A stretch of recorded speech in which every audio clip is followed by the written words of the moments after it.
एक चंद्रावली नाम की गोपी है। तो ठाकुर जी तो ऐसे हैं कि ठाकुर जी सबको सुख देते हैं।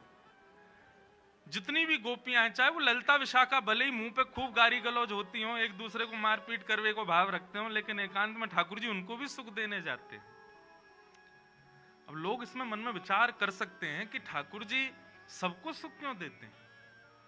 वो सबको सुख इस भाव से नहीं देते कि वो सुंदर है या उसका गुण अच्छा है या उसका भाव अच्छा है। ठाकुर जी को ये भाव लगता है कि ये ललिता है, ये विशाखा है, ये चंद्रावली है, आदि आदि सखियां हैं, किसी ना किसी रूप में श्री जी के समीप रहती हैं। ये ठाकुर जी के चरण स्पर्श करती है, ये किशोरी जी के चंवर डोराती है, ये किशोरी जी का श्रृंगार करती है। इस बात से ठाकुर जी रीझ के उनको भी सुख देने जाते हैं, उनके संग भी लीला करते हैं, केवल इसलिए क्योंकि उनका श्री जी से संबंध है।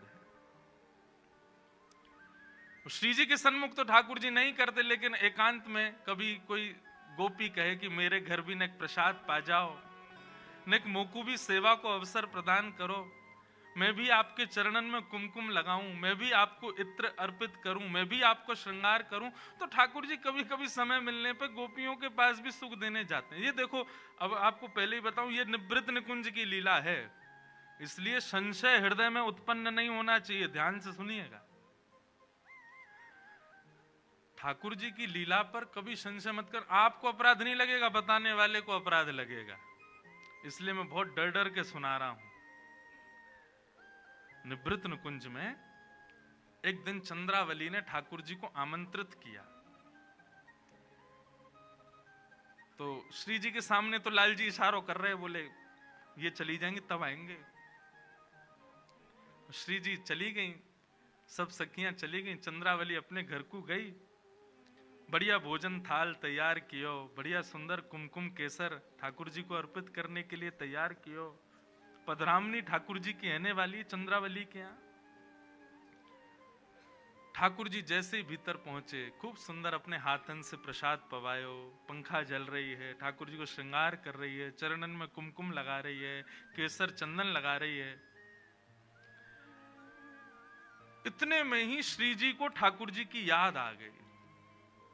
और निवृत्त निकुंज को ऐसा भाव है कि अगर यशोदा के बगल में भी ठाकुर जी पौड़े हैं और अर्धरात्रि में भी श्री जी को स्मरण है जाए और ठाकुर जी दौड़ के भागे, मैया के बगल में तकिया धर जाए, बोले कि सुबह उठेगी तो कहीं डांटे नहीं, और श्री जी बुला रही है, मुंह को जानो तो पड़ेगा। अब ये निवृत्त निकुंज की लीला है, सबको बताने वाली नहीं है, लेकिन यहां सब अधिकारी बैठे हैं इसलिए सुना रहा हूं। यहां चंद्रावली ठाकुर जी की सेवा कर रही है, अपने हाथों से प्रसाद पवा रही है, पंखा जल रही है, चरणों में केसर चंदन लगा रही है, और चंद्रावली का जो प्रिय इत्र है वो ठाकुर जी को अर्पित कर रही है। और इतने में ही श्री जी ने ठाकुर जी को याद कर लिया। जैसे श्री जी स्मरण करती है ना ठाकुर जी को, लोग कहते हैं हिचकी आती है, लेकिन हमारे श्याम सुंदर के रोए खड़े होते हैं, तो समझ जाते हैं श्री जी बुला रहे हैं।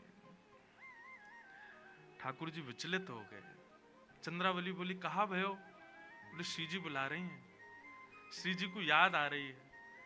अच्छा, स्मृति भी एक प्रकार की वेदना है। हम किसी का स्मरण करें, वह भी तो एक वेदना होती है ना, एक कष्ट होता है। उस समय लगता है कि जिसको हम स्मरण कर रहे हैं वो सामने तत्क्षण आ जाए। इतनी भी वेदना श्री जी को हो, ये श्याम सुंदर को प्रिय नहीं। ठाकुर जी बोले, चंद्रावली मुझको जानो पड़ेगा। चंद्रावली बोले मरोगे क्यों? कुमकुम केसर लगो है और मेरो इत्र लगो है, श्री जी मेरे इत्र की सुगंध जाने। यदि उनको पता चल गई तुम यहाँ पे गए हो, बहुत मारेंगी, आज रूठ के बैठ जाएंगे, बड़ो मान करेंगी। ठाकुर जी बोले, अब जो होगा सो देखेंगे, अब तो हमें दौड़न दो। ठाकुर जी दौड़ करके और महाराज जा रहे हैं गिरिराज पर्वत। ये श्री गिरिवर पर्वत जो है ना, ये निवृत्त निकुंज का एकांतिक ठाकुर जी का कुंज है, यहीं पर लीला करते हैं श्याम सुंदर और ठाकुर श्री जी। अब जो हम गिरिराज जी का दर्शन करते हैं, ये तो बेचारे अब बहुत छोटे, रोज तिल भर पृथ्वी में जा रहे हैं, नहीं तो सघन कुंज के गिरिराज जी का वर्णन आप कभी गर्ग संहिता में पढ़िएगा। गिरिराज जी में कितने सुंदर सुंदर गुफाएं हैं, कुंज हैं, लता गुल्म हैं, झरने हैं, सब विद्यमान हैं। क्योंकि श्री जी को सुख देने के लिए श्री गोवर्धन नाथ है। बहुत ध्यान से सुनना। ठाकुर जी दौड़े, और जैसे ही ठाकुर जी दौड़े गिरिराज पर्वत के ऊपर है के देखो श्री जी ऊपर खड़ी हैं। इतने में ही श्री जी को सुगंधी आने लगी, और सुगंधी तो आई आई, चंदन केसर लगे भय चरणन में छापे और पड़ गए गिरिराज जी पे। और वर्णन आता है ठाकुर जी 2 पांव से नहीं दौड़े हैं, शीघ्र पहुंचने के लिए जैसे बंदर 4 पावन से दौड़े, ऐसे ठाकुर जी 2 चरण और 2 हाथन से दौड़ रहे हैं। इतने में ही ठाकुर जी ने पीछे मुड़ के देखी तो पूरे गिरिराज पर्वत पर वो चंदन चिन्ह अंकित हो गए। इत्र की सुगंधी आ रही थी। ठाकुर जी बोले आज तो श्री जी बड़ो मान करेंगी, और बड़ो मान जब करें तब बहुत मुश्किल होवे रिझावे में। तब ठाकुर जी ने इंद्र को इशारा किया, हे इंद्र जल्दी सफाई कर, श्री जी आवे वारी हैं। श्री जी कहीं आ गई और आकर के उन्होंने चंदन छापे देख लिया, हमारी इत्र की सुगंधी अगर उनको आ गई तो आज बड़ो मान करेंगी। इंद्र हमारी लाज बचा। इतने में ही गड़गड़ करके काले काले बादल आ गए, आकर के गोवर्धन पर्वत के ऊपर रिमझिम वर्षा होने लगी। रिमझिम तक काम ना चलेगा, जोर की वर्षा कर। जैसे ही जोर की बारिश भई ठाकुर जी के चरण चिन्हों को मिटाने के लिए, इतने में ही श्री जी का वहां आगमन हुआ। अब श्री जी जैसे आई, ऊपर से वर्षा गिर रही थी। ठाकुर जी बोले अरे ये बिंदु श्री जी को श्रम देंगे। इतने में ही अपने चरण चिन्ह छुपावे को, अपने जो लीला है वाकु प्रकट श्री जी के सामने ना हो, वाके लिए ठाकुर जी ने श्री जी के श्रम को दूर करने के लिए अपने बाम हस्त की अन्य उंगली पर गिरिराज पर्वत को धारण कर लियो, और एक भुजा से श्री जी के गले में गलवैया डाल करके खड़े है गए। ये निवृत्त निकुंज का गिरिवर धारण लीला है। अब वहां श्री जी करें कहां गए, वो कहीं ना, अब तो कुछ पता ही ना चलेगी, क्योंकि चिन्ह विन्ह सब धुल गए, सब मिट गए ऊपर से गिरिराज जी पे इतनी वर्षा भैया, अब श्री जी को कहां पता चलेगी। तो ऐसे श्याम सुंदर ये गोवर्धन धारण लीला में अधिकतर भाव श्री जी की प्रसन्नता है। तो कल जो हमने सुने थे वो निकुंज की गोवर्धन धारण लीला थी। आज जो हमने सुनी है ये आज की निवृत्त निकुंज में गोवर्धन धारण लीला है। दोनों में श्री जी को सुख देने के लिए ठाकुर जी ने गिरिराज जी धारण किए, इसीलिए हमारे प्यारे हृदय के ठाकुर श्री गिरधर लाल है। ये श्री जी को सुख देवे के काजे ही ऐसे खड़े हैं, इसलिए ये इनको नाम ही श्रीनाथ है। श्री यानी श्री राधा, उनके जो नाथ हैं वही श्रीनाथ। अभी हम लोगों का प्रवेश कुंज में है। भक्ति भाव और इन रसिक जनों की वाणी सुनकर के बंधुओं अपने चित्त में, अपने हृदय में श्री जी और ठाकुर जी की लीला को स्मरण करना चाहिए, और उससे प्रयास करना चाहिए कुंज से धीरे धीरे हम निकुंज में जाएं, और निकुंज से धीरे धीरे निवृत्त निकुंज की प्राप्ति हो। निवृत्त निकुंज क्या है? निवृत्त निकुंज में केवल श्याम सुंदर और किशोरी जी हैं, और कोई नहीं है। हमारे वृंदावन में कहते हैं कि वृंदावन में जो प्राण त्याग देता है ना, उसको स्वर्ग नरक और वैकुंठ गोलोक ये सब नहीं मिलते। तो बोले वृंदावन में प्राण त्यागने वाला व्यक्ति अप्रकट वृंदावन में प्रवेश कर जाता है। अप्रकट वृंदावन का रूप सुनो, कैसा रूप है अप्रकट वृंदावन का। अभी जो वृंदावन आप देख रहे हो ऐसा ही है अप्रकट वृंदावन। बस अप्रकट वृंदावन में यह है कि श्री बिहारी जी, राधा वल्लभ जी, राधा रमन जी मंदिरन में ना बैठे बाहर डोल रहे हैं, वो लीला करते हुए घूम रहे हैं। रसिक शिरोमणि स्वामी श्री हरदास जी महाराज, श्री हितरवंश महाप्रभु, श्री गोपाल भट्ट गोस्वामी, श्री मधुसूदन पाद सरस्वती, ये सब लोग उस वृंदावन निवृत्त उस अप्रकट वृंदावन में विचरण करते हैं। इसलिए हमारे यहां ब्रज में अब तो ऐसा नहीं है, पर हमने रसिक जनों से सुना है कि प्राचीन वृंदावन में जब किसी व्यक्ति के प्राण छूट जाते थे तो वृंदावन के ब्रजवासी मृदंग और साजवाज लेकर के यमुना तट पर जाते थे, और वहां जब अंत्येष्टि संस्कार चलता था ना, उतनी देर पद गायन करते थे। बहुत सुंदर पद है। हरिदासी परंपरा के लोग आशावरी राग में इस पद का गायन करते हैं। ये पद एक पंक्ति बताने के लिए ही गा रहा हूं, लेकिन अब इतना सुंदर पद है, एक आध पंक्ति क्यों, ही पूरा पद सुनो, कितना सुंदर भाव है। हमारे वृंदावन में जब किसी के प्राण छूट जाते हैं, अच्छा एक और बात, कोई योग्य व्यक्ति के प्राण छूटे उसी के लिए पद गाया जाएगा ऐसा नहीं। वृंदावन किंचित मात्र कोई उसके अंदर गुण ना हो, बिल्कुल वैष्णव भाव से इतर हो, लेकिन वृंदावन में प्राण त्यागे तो वो सौभाग्यशाली है। भाग्य बड़ो वृंदावन पायो, भाग्य बड़ो वृंदावन पायो, भाग्य बड़ो वृंदावन पायो, भाग्य बड़ो वृंदावन पायो,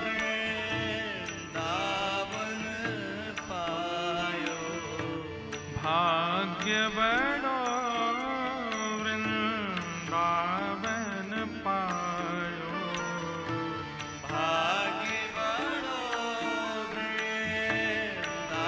वृंदावन पायो, भाग्य बड़ो वृंदावन पायो, भाग्य बड़ो वृंदावन पायो। जारज को सुर नर मुनि वंचित, जारज को सुर नर मुनि वंचित, विधि शंकर सिर नायो, ओ विधि शंकर सिर नायो, सखी रे भाग्य बड़ो वृंदावन पायो, भाग्य बड़ो वृंदावन पायो। इतना सुंदर भाव इस पद में बताया गया।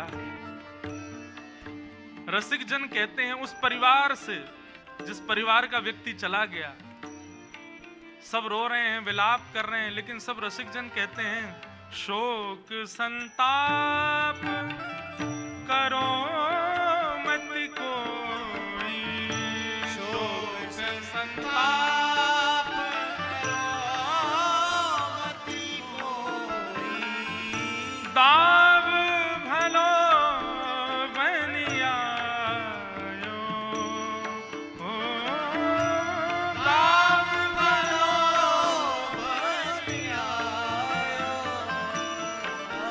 हे श्री रसिक बिहारी की गति पाई, रसिक बिहारी की गति पाई, धन धन लोक कहायो, ओ धन धन लोक कहायो, सखी रे भाग्य बड़ो वृंदावन पायो,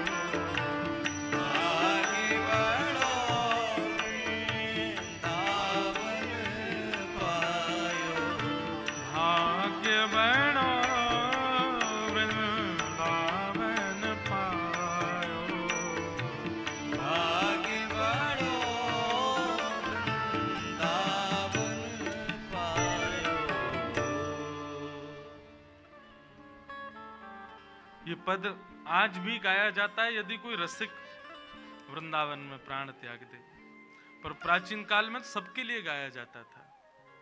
इतना सुंदर भाव इस पद में कहते हैं, आई मिलो परिवार आपनो। रसिक जन कहते हैं, बोले आज अपने असली परिवार से मिला है। बोले कौन? बोले वृंदावन में प्राण त्याग के अप्रकट वृंदावन में चला गया ना, आज जितने संबंधी इसके यहाँ हैं, भाई बहन चाचा ताऊ आदि जो भी इसके संबंधी हैं, ये सब संबंधों में अब सब रसिक जन इसके संबंधी हो गए।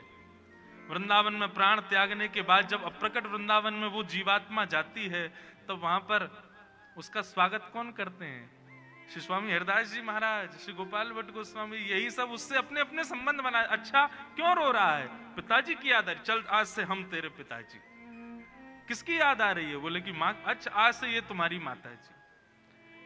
वास्तव में वे सब रसिक जन ही उसको अपना परिवारी बना लेते हैं। और श्यामा श्याम जो बिहरत दो, इतना सुंदर भाव है कि वृंदावन में जब कोई व्यक्ति प्राण त्याग देता है तो उसके संबंधियों को उसके असली परिवार से कौन मिलवाता है? बोले श्यामा श्याम ही मिलवाते हैं। श्यामा श्याम जो बिहरत दो, सखी समाज मिलायो। जैसे यहां दोनों युगल सरकार गलवैया डाले हैं, ऐसे ही दोनों के बीच में वाह वृंदावन से प्राण त्यागने वाले वह जीवात्मा को दोनों अपने बीच में रख लें। एक तरफ से किशोरी जी गले में गलवैया डालें, दूसरे तरफ से ठाकुर जी डालें, और फिर वाकू सब सखी समाज मतलब सब वैष्णवाचार्य जो जो वृंदावन से प्रस्थान करके उस अप्रकट वृंदावन में गए हैं, उनसे परिचय दोनों करवाते हैं। जैसे हॉस्टल में आने वाले बच्चे को जो हॉस्टल के टीचर होते हैं वो बाकी के बच्चों से मिलाते हैं ना, ऐसे ही अप्रकट वृंदावन में दोनों युगल सरकार उस जीवात्मा को कष्ट ना हो इसलिए सबसे मिला। वैसे कष्ट होगा क्यों? इस संसार को छोड़ करके कोई युगल जहां विराजे हो वहां और रसिक जनों के बीच में पहुंचा, उसको श्रम होगा क्या? उसको कष्ट होगा क्या? इसलिए भैया वृंदावन के रसिक जन कहते हैं, भाग्य बढ़ो वृंदावन पायो। अच्छा देखो, इन पदों को आप साधारण शब्द मत समझो, बड़े बड़े इनमें रहस्य छुपे हैं। अब यहां से ये नहीं कहा कि भैया भाग्य बढ़ो जो यानी वृंदावन से प्राण त्यागे, वो कह रहे हैं भाग्य बढ़ो वृंदावन पायो, मतलब वास्तविक वृंदावन पाना तो वृंदावन में अंतिम श्वास लेना ही है। असली वृंदावन तो वही है, तभी मानो जब वृंदावन में प्राण छूटे।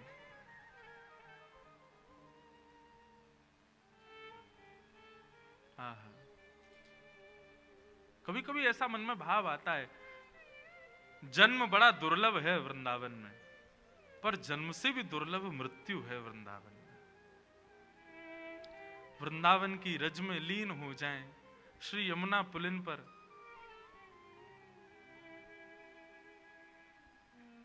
बहुत भाव आते हैं। Vrindavan is equal to Shri ji. Shri ji और वृंदावन दोनों में कोई भेद नहीं है। हमारो श्री वृंदावन स्वयं श्री जी ही है। कल हम और सर्वेश भैया बात कर रहे तो मन में भाव आयो, मैंने कि भैया हमारे वृंदावन में बिहारी जी, राधा वल्लभ जी, राधा रमन जी सबके दर्शन है, किशोरी जी कहाँ हैं? मंदिरन में ठाकुर जी बैठे हैं, लाडली जी कहाँ हैं? मैंने लाडली जी तो विचरण कर रही हैं, वृंदावन में सदा विहार करती रहती हैं। और ऐसा भी होता है ना कि कोई जब व्यक्ति उसको बहुत कार्य होते हैं तो वो अपना एक प्रतिनिधि छोड़ देता है। हम आपसे मिलने आएंगे, बोले मैं तो मिलूंगा नहीं, मेरा प्रतिनिधि मिल जाएगा, मेरा पीए मिल जाएगा। तो ऐसे ही वृंदावन जाते हैं तो किशोरी जी के प्रतिनिधि के रूप में बिहारी जी मिलते हैं। प्रतिनिधि हैं श्री राधा रमन जी, राधा वल्लभ जी, बिहारी जी, ये सब प्रतिनिधि हैं हमारी श्यामाजू के। श्यामाजू कहाँ हैं? अरे भैया सामान्य कितने लोग वृंदावन जाते हैं, सबसे थोड़ी श्यामाजू मिलेंगी। श्यामाजू तो उन सब रसिक जन के ध्यान, उन सब रसिक जनन के ख्याल रखवे जामे जो अनंत दिनों से श्यामा श्याम की युगल उपासना कर रहे हैं, ध्यान कर रहे हैं, परन कुटी में बैठ करके श्री राधा श्री राधा श्री राधा नाम की ध्वनि से अपना मंगल भाव प्रवाहित कर रहे हैं। किशोरी जी तो वहां में व्यस्त हैं, उन सबन के ध्यान धरवे में व्यस्त हैं। बाकी भीड़ इतनी वृंदावन में आ रही है, सब रसिक थोड़ी हैं। सबसे मिलवे की काजी ठाकुर जी छोड़ रखे, तुम ही मिलो। जो रसिक शिरोमणि है, जो रसिक श्रेणी के हैं, किशोरी जी तो उनके ध्यान में व्यस्त हैं, उनको ध्यान लगा रही हैं, उनको ध्यान कर रही हैं।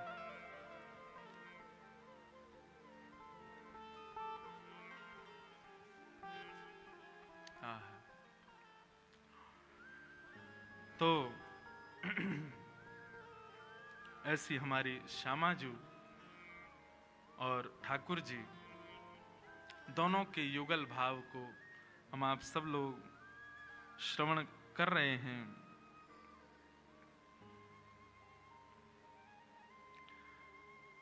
और लीलाएं तो हम सुनते ही हैं, सुनेंगे। कल हमने दूध दोहिन लीला सुनी, आज भी कोई लीला सुनेंगे ही।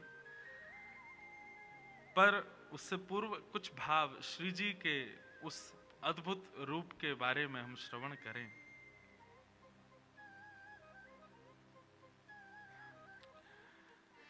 एक बार श्री नारद जी महाराज हिमालय पर महादेव के पास गए। बहुत ध्यान से सुनना। महादेव के सन्मुख नारद जी महाराज बैठे थे। देवादिदेव महादेव अत्यंत सुख में ध्यानस्थ बैठे थे। पर जैसे ही नारद जी महाराज आए तो नारद जी को देख करके महादेव के नेत्र खुल गए और स्वागत सत्कार किया, बैठाया, बोले विराजो और कैसे हालचाल पूछे। लेकिन श्री महादेव के मुख की आकृति से नारद जी अनुमान लगा पा रहे थे कि महादेव कुछ पूछना चाह रहे हैं, कुछ जिज्ञासा है शायद इनके हृदय में, कुछ जानने की अभिलाषा है। व्यक्ति का परिचय 3 वस्तुओं से होता है, नेत्रम, वक्त्रम, विकारेण। हमारे शास्त्र आज्ञा करते हैं कि किसी भी व्यक्ति से मिलो, सबसे पहले उसके नेत्रों पर ध्यान लगाओ। यदि नेत्र बहुत ज्यादा चंचल हैं, बहुत जल्दी जल्दी घूम रहे हैं, कभी यहां कभी वहां, तो समझो कि इसका मन जो है वो थोड़ा सा विचलित है। दूसरा वक्त्रम, उसकी वाणी सुनो। यदि बहुत ज्यादा बोल रहा है, संसारी चर्चाओं में कुछ ज्यादा ही रुचि रख रहा है, तो समझ लेना उसकी बुद्धि स्थिर नहीं है। और विकारेण, चलना फिरना, उठना बैठना, यदि इन सब में भी स्थिरता नहीं है, मर्यादा नहीं है, तो समझ जाना कि इसका खान पान शुद्ध नहीं है। आप हमारे वृंदावन के रसिक जनों को देखो, उनके मुख की आकृति, उनके बैठने के चलने के ढंग पर ही हम लोग न्योछावर हो जाते हैं। और कई लोग हैं बड़े बड़े महापुरुष बने घूमते हैं, लेकिन उनके चेहरे की आकृति, नेत्रों का चंचलपन और वाणी की दूषितता से पता चल जाता है कि स्थिरता नहीं है हृदय में। हमसे पूछो, हम तो दुनिया भर में जाते हैं, सामने वाला व्यक्ति प्रणाम जिस भाव से, जिस आकृति से वो प्रणाम करता है, उससे पता चल जाती है कितने पानी में। आजकल प्रणाम की बड़ी, एक हाथ से प्रणाम, और एक हाथ से भी कई लोग चरण नहीं छूते, घुटने के ऊपर ही छू देते महाराज जी प्रणाम। तो नेत्रम वक्त्रम विकारेण, इससे पता चल जाता है। यदि कोई श्रुद्धि होगा, मतलब कोई विद्वान होगा, तो वो आपके नेत्रों से, वाणी से और आपके आकार विकार से ही पहचान जाएगा कि आप कैसे हो। नारद जी महाराज समझ गए, हे महादेव, आपके हृदय में कोई जिज्ञासा है क्या? सोचो, महादेव के हृदय में भी जिज्ञासा होती है। महादेव बोले, हाँ एक जिज्ञासा तो है। बोले, क्या जिज्ञासा है? बोले, जिज्ञासा ये है कि मैंने नारायण के खूब दर्शन किए, विष्णु रूप के दर्शन किए, उनके विराट रूप का मैंने दर्शन किया, शंख चक्र गदा पद्म चतुर्भुज रूप का मैंने दर्शन किया, वे मत्स्य बन के आए मैंने दर्शन किया, वे कूर्म बन के आए मैंने दर्शन किया, हर स्थिति में मैंने दर्शन किया। दर्शन का मतलब क्या होता है नारद? हृदय स्थिर हो जाना। एक बार देख लिया तो बस लगा कि अब इसके बाद कुछ बचा ही नहीं है। ये स्थिति मेरी अभी तक नहीं आई है। मैंने अनेक रूप नारायण के देख लिए, लेकिन स्थिरता अभी तक, मतलब बार बार जिज्ञासा होती है, और कुछ देखूं, और अच्छा देखूं, और कुछ, एक ठौर नहीं मिली है मुझे। मेरी इच्छा है उस रूप के दर्शन करने की। कैसा रूप? तब महादेव कहते हैं यद रूपम ते कृपा सिंधो परमानंददायकम।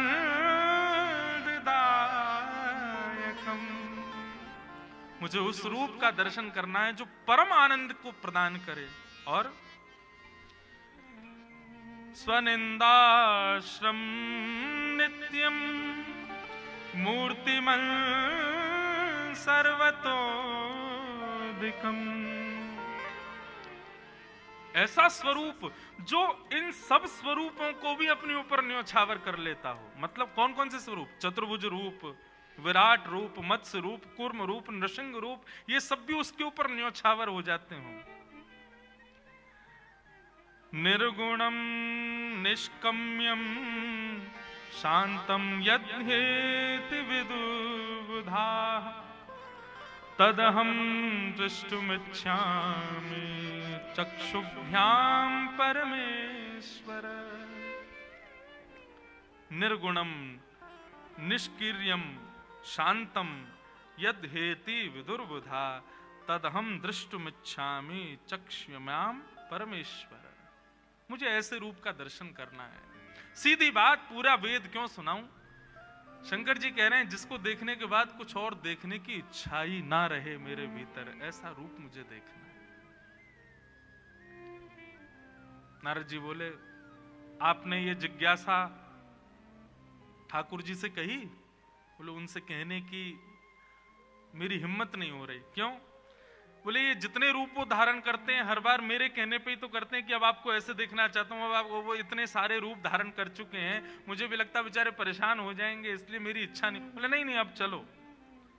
तब नारद जी और शंकर जी दोनों ने जाकर के ठाकुर जी से प्रार्थना की, हे नाथ हमारे महादेव कुछ जिज्ञासा कर रहे हैं।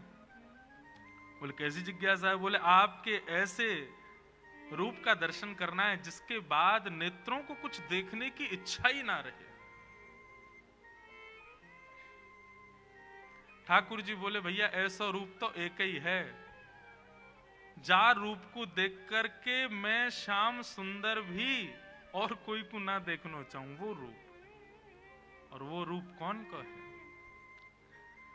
यस्या कदापि वसना चखलेन नोत्थ।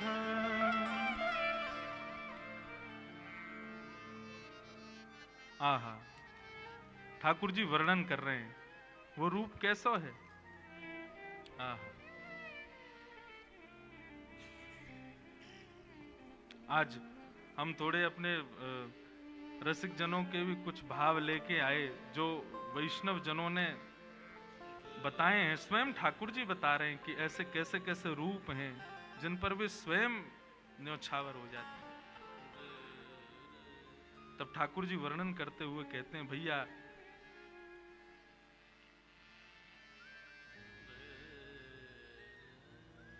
श्लोक ही चलोगो। किशोरी जी कह रही हैं भैया हमारे रूप को वर्णन ना है सके। जा रूप के अर्थ बता देते हैं। बोले रूप की तो बहुत दूर की बात है महादेव, ये रूप ऐसा है कि जिनके वस्त्र को स्पर्श करके वायु भी यदि हमारा स्पर्श कर ले तो हमारा रोम रोम आनंदित है जाए। ऐसी वृषभानु नंदिनी श्री किशोरी जी, श्री श्री श्री राधा रानी ही ऐसी एकमात्र हैं जिनके रूप को देखकर के आपके नेत्रन को ठौर मिलेगी। आप किसी और को देख नहीं पाओगे फिर, ऐसा उनको रूप है। वस्त्र की शोभा नहीं है, लेकिन वस्त्र जब वो धारण कर लेती हैं तो वो वस्त्र भी सुशोभित हो जाता है। इत्र की शोभा नहीं है, श्रृंगार की शोभा नहीं है, शोभा हमारी श्री जी की है। जब वो धारण कर लेती हैं तब वो वस्त्र भले ही साधारण हो, श्रृंगार साधारण हो, इत्र साधारण हो, लेकिन किशोरी जी के धारण करती उसकी उपमा अनंत हो जाती है। कहां तक कहूं महादेव, हमारे रूप तो अनेक हैं, हमारे अवतार तो अनेक हैं, लेकिन कृष्णावतार सर्वप्रिय इसलिए है क्योंकि श्री जी ने उसको देखा है, क्योंकि श्री जी की दृष्टि उस अवतार पर पड़ी है। हमारे उस कृष्ण रूप को भी अत्यंत शोभनीय बनाने वाली ऐसी श्री जी को जब आप देखोगे तब आपके मन को ठौर मिलेगी। महादेव घुटनों के बल बैठ गए, बोले कि कैसे होंगे उनके दर्शन। बोले उनके दर्शन के लिए वो तो बड़ी सहज हैं, बड़ी सरल हैं, कृपा करती हैं, बस पुकारनो तो थोड़ा पड़े हो ना आपको। पुकारो, आएंगी श्री जी, दर्शन देंगी। हमारे आप विश्वास माने, और कई लोग जानते भी होंगे, श्री जी का जितना गायन देवादिदेव महादेव ने किया उतना किसी ने नहीं किया। राधा कृपा कटाक्ष कौन गा रहे हैं? महादेव गा रहे हैं। राधा सहस्त्रनाम, गोपाल सहस्त्रनाम आदि आदि कितने भावों में स्वयं श्री महादेव ही श्री जी के रूप को उजागर करते हैं और किसी में सामर्थ्य नहीं है। ऐसे महादेव श्री जी को पुकारते हैं, श्री जी का स्मरण करते हैं, और जब श्री जी का दर्शन उनको हुआ, इसीलिए महादेव अत्यंत रूप से जहां भी कहीं बैठे हैं तो उनके मुख की आकृति दिखाई नहीं है, लिंग के रूप में पूरे भारत में विराजमान है। क्यों? वो समाधिस्थ शिव हैं। किसकी समाधि में? बोले श्री जी की समाधि में। हमारे श्री जी के सबसे बड़े उपासक ही महादेव हैं। जब से देखी हैं वृषभानुजा तब से ही समाधिस्थ बैठे हैं, एक आकार रूप में रहते हैं और सदा भीगे देव हैं। सबसे प्रार्थना करते हैं भिगाते रहो हमको, हमारे ऊपर जल डालते रहो। मैं तो अपनी एक निज बात बताऊं, दुनिया के लोग महादेव के मंदिर में जाकर के ओम नमः शिवाय कह के जल चढ़ाते होंगे, हम तो श्री राधा राधा राधा राधा यही कह करके जल चढ़ा में। और अपनी एक बिल्कुल वास्तविकता बताऊं, काशी में मेरी कथा थी कुछ दिनों पूर्व, तो कथा करके मैं जैसे ही वापस आने लगा, कहीं और जा रहा था कथा करने, अंतिम दिन था कथा का, कथा करके रात्रि में ट्रेन पकड़नी थी, तो हमने कि एक बार महादेव को प्रणाम करें आए। उस दिन पता नहीं कोई उत्सव था, जाने सोमवार था, इतनी भीड़ मंदिर में कि महाराज वीआईपी वीवीआईपी सब एक बराबर, दर्शन ही नहीं हो। मैं कभी पुलिस कहे वहां से आओ, कभी कहे वहां से आओ, इधर से आओ, और ट्रेन का समय हो रहा था। हमने कि शिखर को प्रणाम करके चले जाते हैं, भैया आप दर्शन तो भीतर होंगे नहीं, लेकिन शिखर को प्रणाम करते करते मन में भाव आ रहा हो, भूल गए वृंदावन में हम ब्रजवासी ने रोकवे तो मना कर दियो तुमको। जब महारास हो रहा था आए थे आप, तब हम ब्रजवासी ने रोक दिया, बोले बाबा पहले गोपी बनो तभी भीतर प्रवेश मिलेगा। हम ब्रजवासी ने तुमको ब्रज में प्रवेश दिया और आज हम ब्रजवासी तुम्हारे बिना दर्शन के जा रहे हैं। सत्य बात बता रहा हूं मैं। ठीक है, शिकायत करूंगा तुम्हारी, जाके ललता विशाखा थे शिकायत करूंगा, श्री जी थे। हम ब्रजवासी गए, काशी में जाकर कथा करी, दर्शन करवे गए, और बाबा इतना अहंकारी है वो, हमें दर्शन ही ना दे रहा, भीड़ में बैठो है।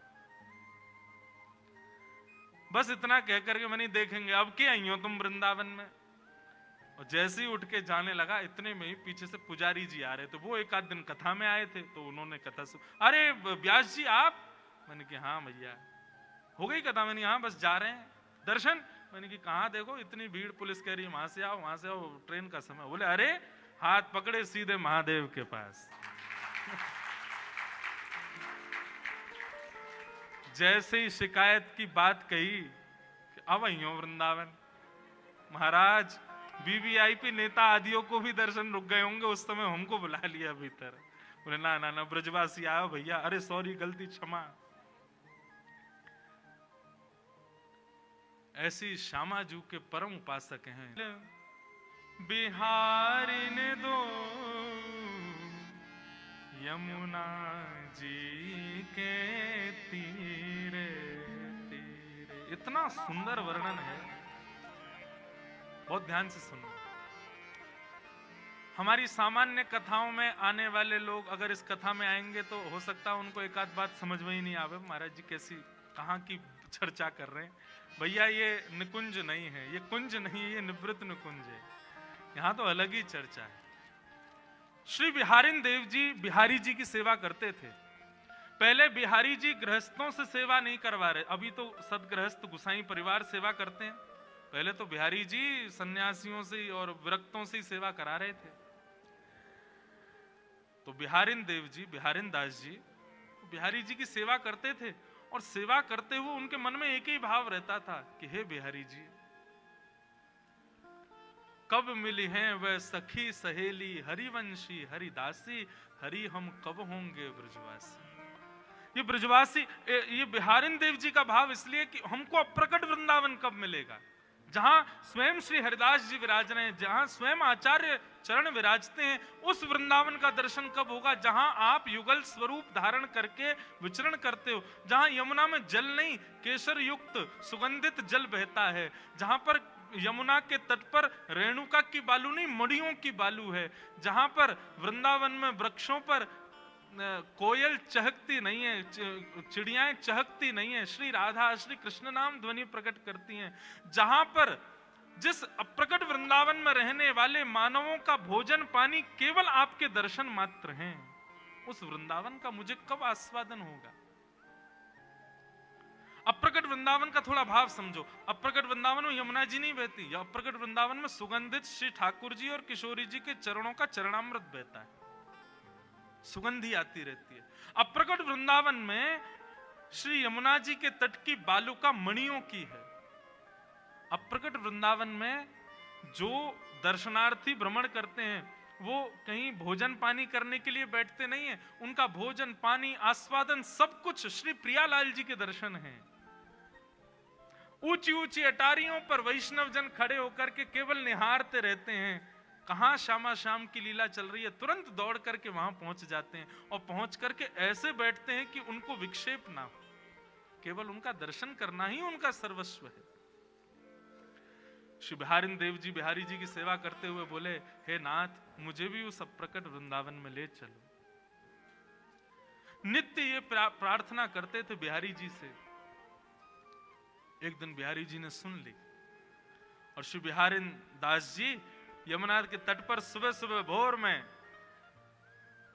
दातुन कर रहे थे और दातुन करते करते करते करते सुगंधी आने लगी, रेणुका मणियों में बदल गई, यमुना जी का जल हल्का हल्का पीत वर्ण का हो गया, अद्भुत सुगंधी यमुना जल में से आने लगी। वृक्षों पर बैठे हुए पशु पक्षी सब राधा कृष्ण नाम उच्चारित करने लगे। रसिक जन दौड़ दौड़ करके ठाकुर जी के दर्शन की अभिलाषा से घूमने लगे। इतने में ही सघन कुंज दिखाई दिया और सघन कुंज में दोनों युगल सरकार एक दूसरे के गले में गलवैया डाले चलते हुए आ रहे हैं। ये बिहारिन दास जी को दर्शन हुआ और उन्होंने इस पद में उसका वर्णन किया। बिहरत शब्द समझिएगा, हम ज्यादा व्याख्या नहीं करेंगे बस, लेकिन आप प्रयास करना कि समझो कैसा रूप है। बिहरत लाल बिहारिन दो यमुना जी के तीरे तीरे, बिहरत लाल बिहारिन दो यमुना जी के तीरे तीरे, बिहरत लाल बिहारिन दो यमुना जी के तीरे तीरे, बिहरत लाल बिहारिन दो यमुना जी के तीरे तीरे, अद्भुत अखंड मंडल भुव पर बरभामिनी भुज वीरे वीरे, अद्भुत अखंड मंडल भुव पर बरभामिनी भुज वीरे वीरे, तामे शशि श्रवत सुधाश्रम, तामे शशि श्रवत सुधाश्रम, जलकन मुख छवि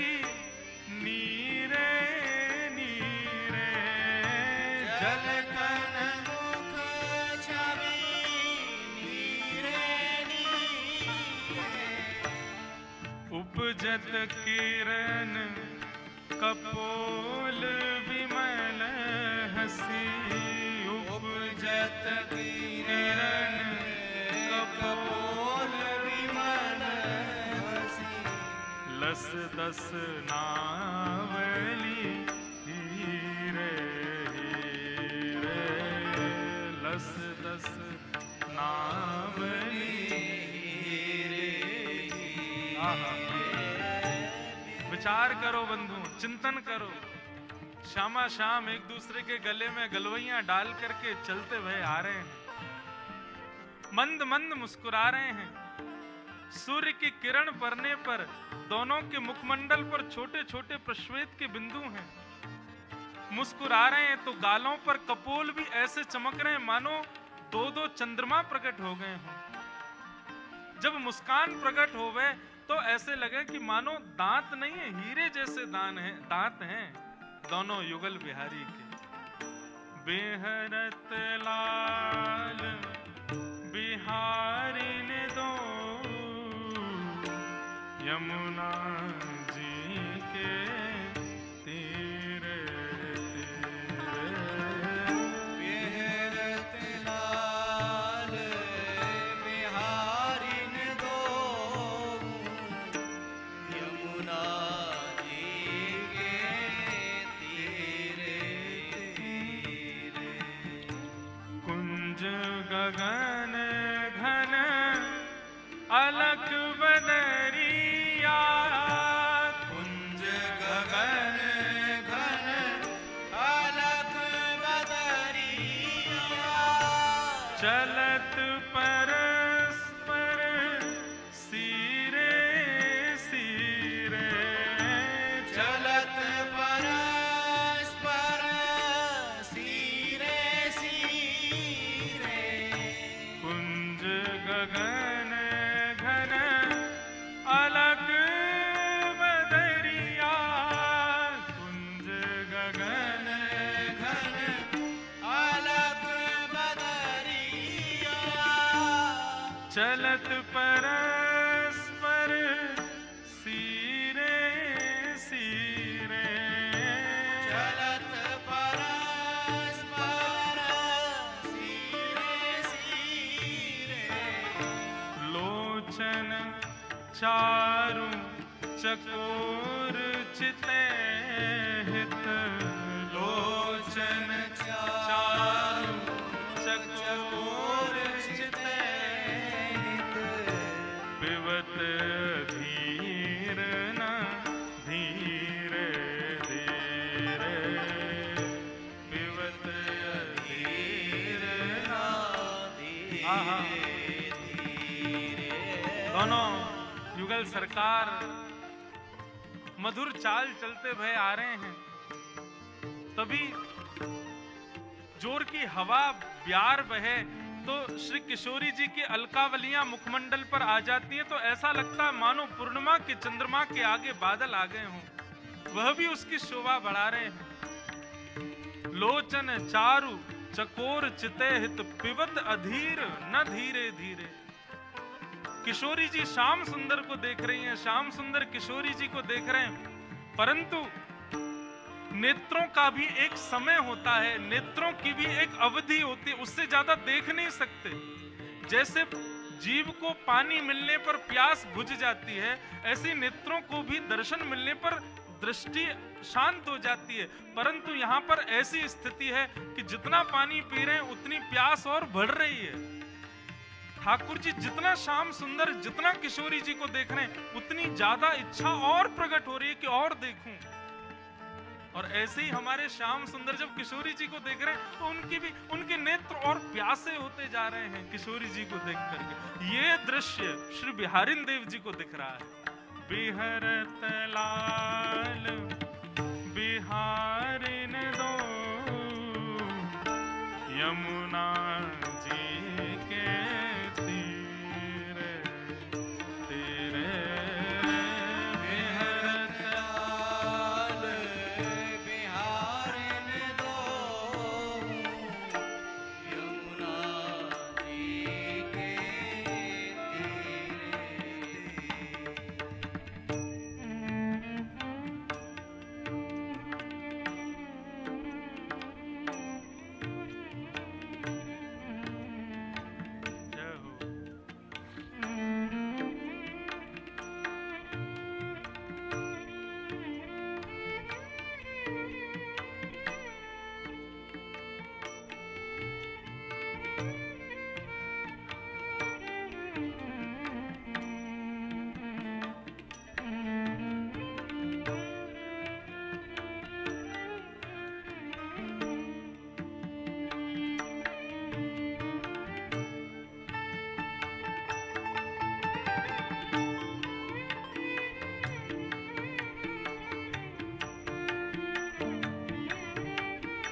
उरझ अरुण पट पीरे पीरे।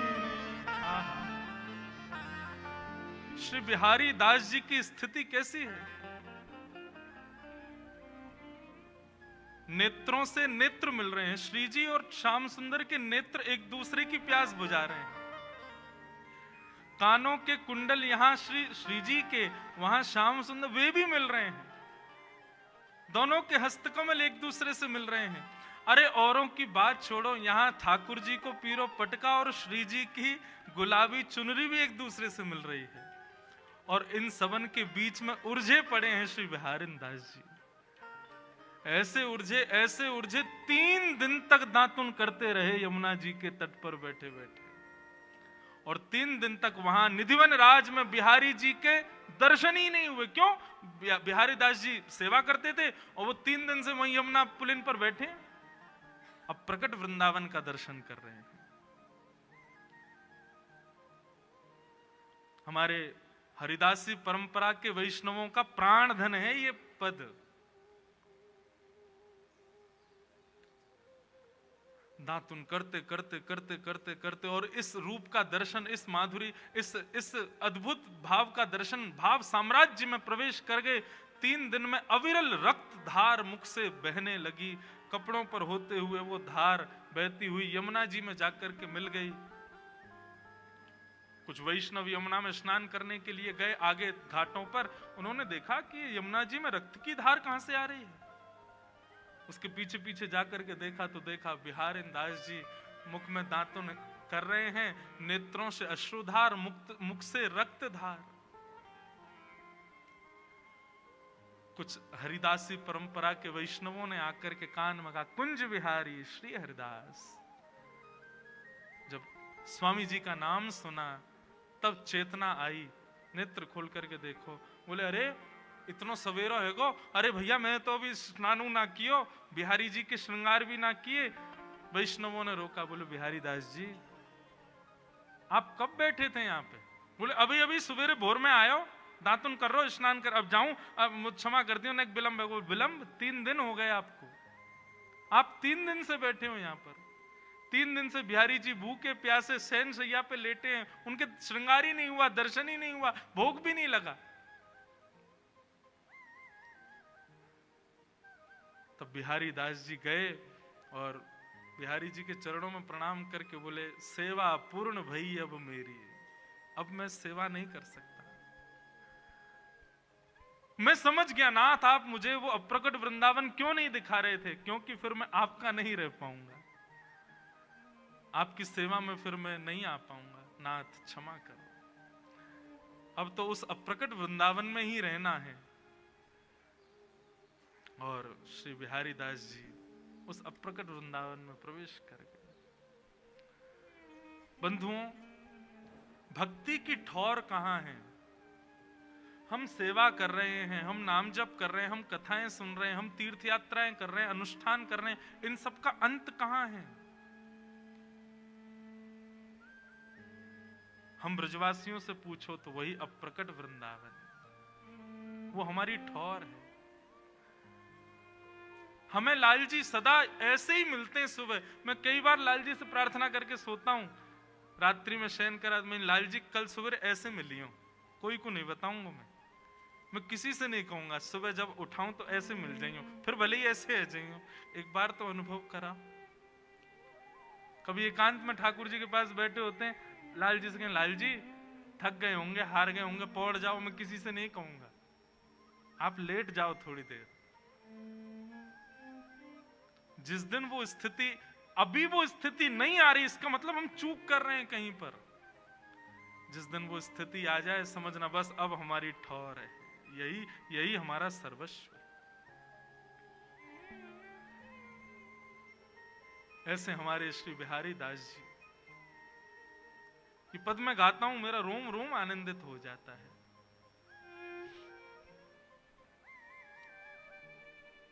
तब से हमारे बिहारी जी फिर गृहस्थियों की सेवा में आ गए, क्योंकि भैया ये विरक्तों के तो कोई पता ना है कब कहां चले जाएं। बिहारी जी बेचारे कहीं भूखे प्यासे बैठे रह जाए, इनकी कब भाव समाधि लग जाए का पता।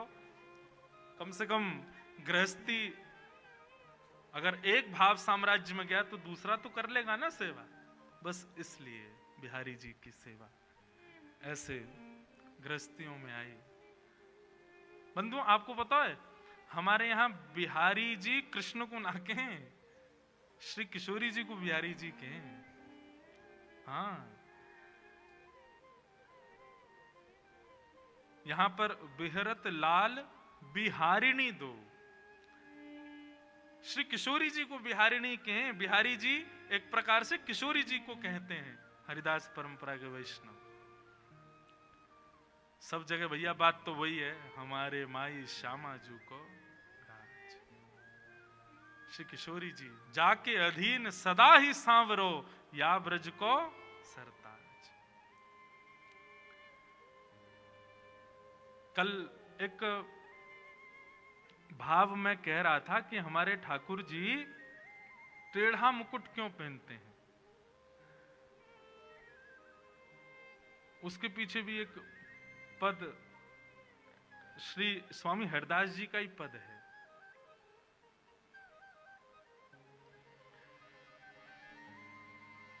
बहुत सुंदर पद है श्री स्वामी हरदास जी महाराज का।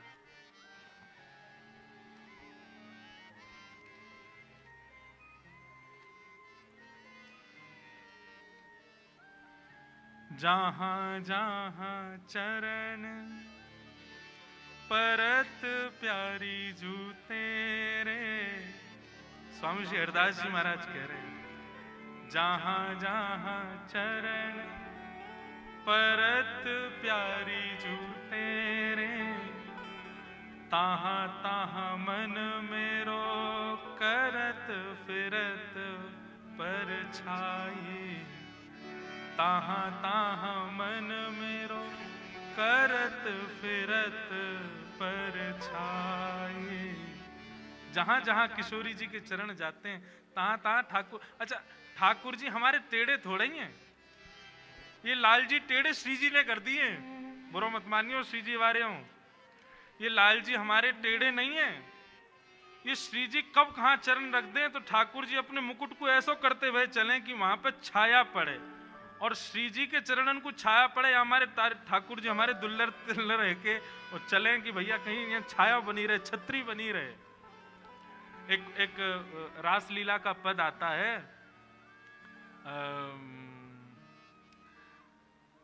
कैसे है,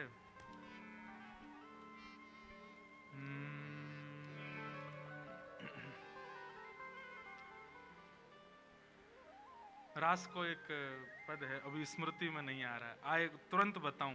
ठाकुर जी टेढ़े कैसे भय वह मैं बता, मैं ठाकुर जी स्वयं। तो जहां जहां चरण परत प्यारी जू तेरे, ताहा ताहा मन मेरो करत फिरत पर छाई।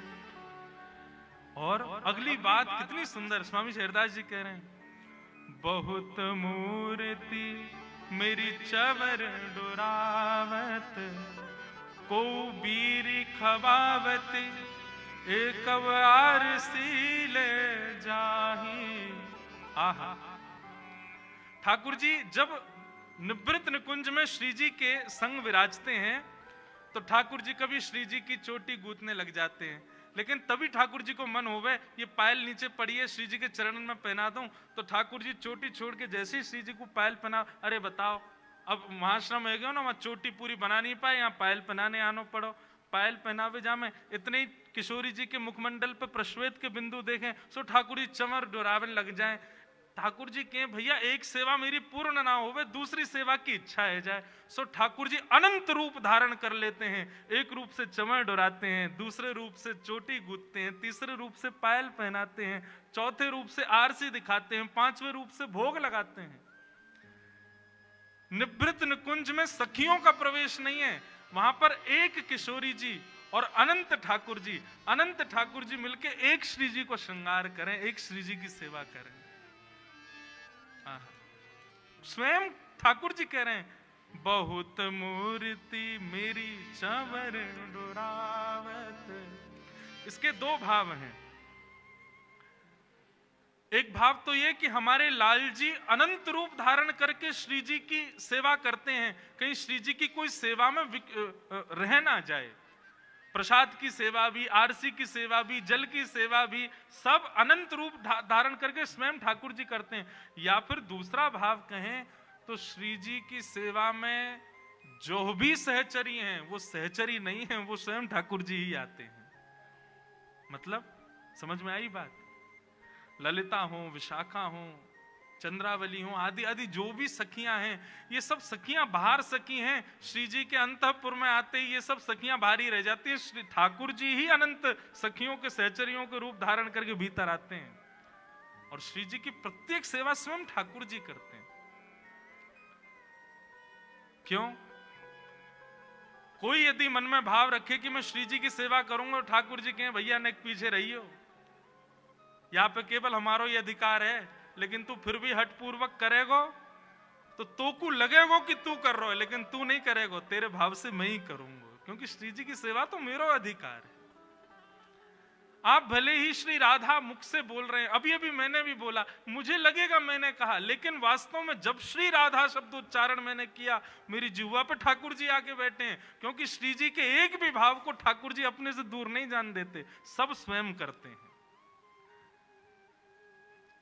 हम सब तो केवल एक भाव मात्र हैं, एक साधन मात्र हैं। श्री जी की प्रत्यक्ष और परोक्ष सब सेवाएं स्वयं ठाकुर जी करते हैं। बहुत